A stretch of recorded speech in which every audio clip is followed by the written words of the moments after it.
Here's something I just learned about Spoon. Sometimes in the studio, they actually dress up to give the sessions an air of seriousness. Apparently it's working. The website Metacritic, which aggregates reviews, recently declared that Spoon was the best reviewed band of the entire last decade. This is a success that, as you're about to see, did not come easy.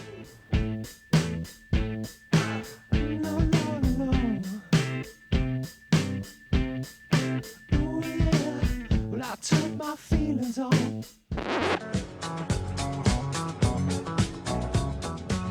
The Bee Gees? Yeah, the Bee Gees. That's such a lame inspiration. Really? Yeah. No, the Bee Gees are great.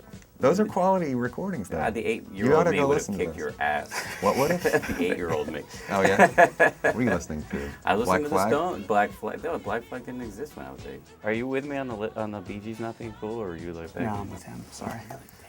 Maybe I may have to. I'll make you a mix CD. It. Fair enough. I'll keep an open mind. I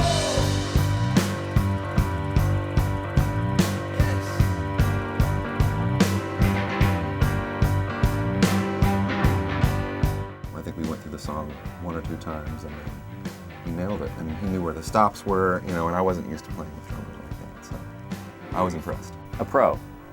Yeah, he's a pro. Did you hit it off interpersonally, or was that really beside the point? I was too nervous.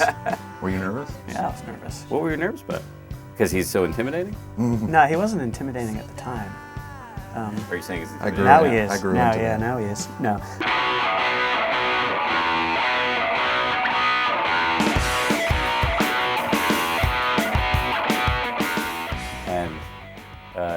And looking back at it, you don't like it.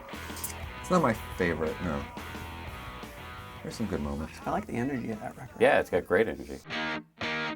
Kinda cold, kinda cold. Be my security. Count it up. Well, because they... Dropped us? A&R guy wouldn't call me back. They didn't really try to take it to radio or do all any industry things they're supposed to do, or buy ads, or treat us nice. Returning your Come phone to our calls. shows. Returning the phone calls seems pretty basic. Yeah, and then they dropped the band. It could be. I want to know, are you honest with anyone? Take all the calls, but I'm not forgetting what's been said. So, the titles of the songs were really funny, obviously, but you were pissed. Yeah. So it was Very pissed. It was an elegant middle finger. Yeah, yeah. Somebody just came up with those titles, one friend and then another. And once we had those titles, I don't think that we would have thought of this on our own, but once those titles came up, we were like, those are too funny not to write songs to, Yeah. Don't tell me I've lost you. I've been so sad. Things were tough, I mean, it wasn't... The thing that bothered me the most was just that we had been in a position where we could make records, and then, when you go make the record for the major label and then they immediately disown you, you're kind of, what would you say, damaged goods. A long period of time where I thought we're not going to be able to put out records, or I'll just keep doing bands and playing shows, in town, but I'm not going to be able to do it for a living, Just stop the brakes.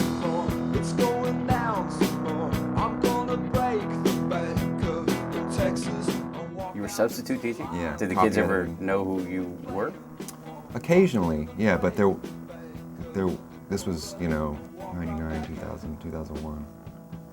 There wasn't a lot going on. What a fascinating dual existence, though. I mean, to be substitute teaching and... It didn't seem so fascinating. what It should it seem is a like? tough job. It's a tough job. I just remember writing a pink slip up for someone just saying, and I didn't have the thing he threw, so I was like, he threw something.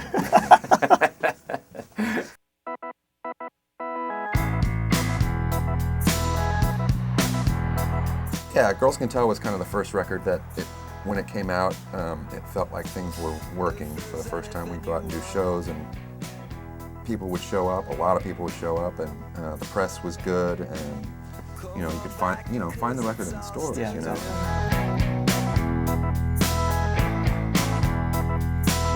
Well, I took my feelings on. I turn my feelings on the side. Yeah. And like I'm gonna ignite. I saw the stars. Wow, you gotta know to get some help around. Veronica Mars, apparently. Hi, I'm Seth Rogen, and I'm hosting SNL this week with musical guest Spoon.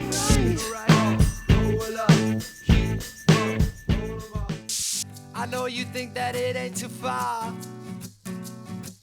but I hear a call of a lifetime ring. Felt the need to get up for it. Oh, you cut out the middleman. Get free from the middleman. You got no time for the messenger.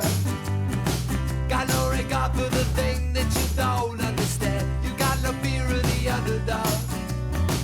That's why you will not survive. Does the meme that is perennially associated with you guys is as the New York Times said the other day, constantly acclaimed, but never, never, striking it rich, never hitting it big. Does that bother you? Is that an old, tired theme? That label? Yeah. It's fine. You just can't do anything about it, It's not a bad line. There could be worse lines. Yeah, band that always sucks. Yeah. I think what's cool is just that there's been a lot of little steps along the way, and there, it hasn't been a situation where, there are these bands that come out and immediately out of the box are sensations. Is that frustrating for you? Oh, no, it's not, because I think I've seen those bands, they often don't seem to appreciate, everything that's going,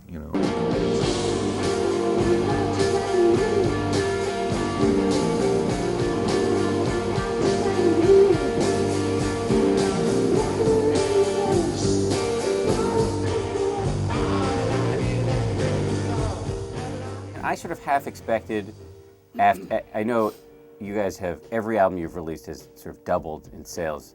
So I sort of half expected you to be swinging for the pop fences on this one. Mm-hmm. Did you think that through and say, I'm not going to do that? I think all I really thought was we should do something that is, that really thrills us, that, we with that last record, I remember when it came out and it was, bigger beyond anybody's expectations, and it was, really felt like things were happening, and I just thought then, we should just, make weird records from this point out,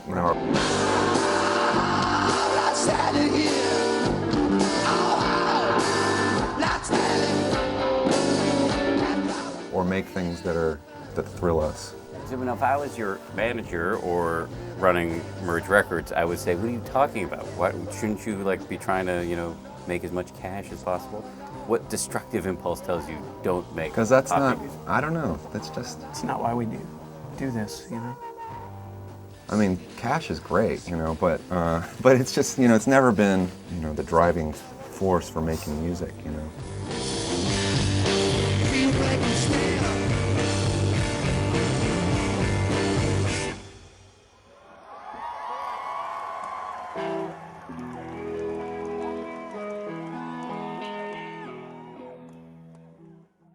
Without cash, how can you buy good-looking leather jackets like that? It's only cost $70. It's not very leather. Fair enough. It's a bargain topic. It's indie rock. Right.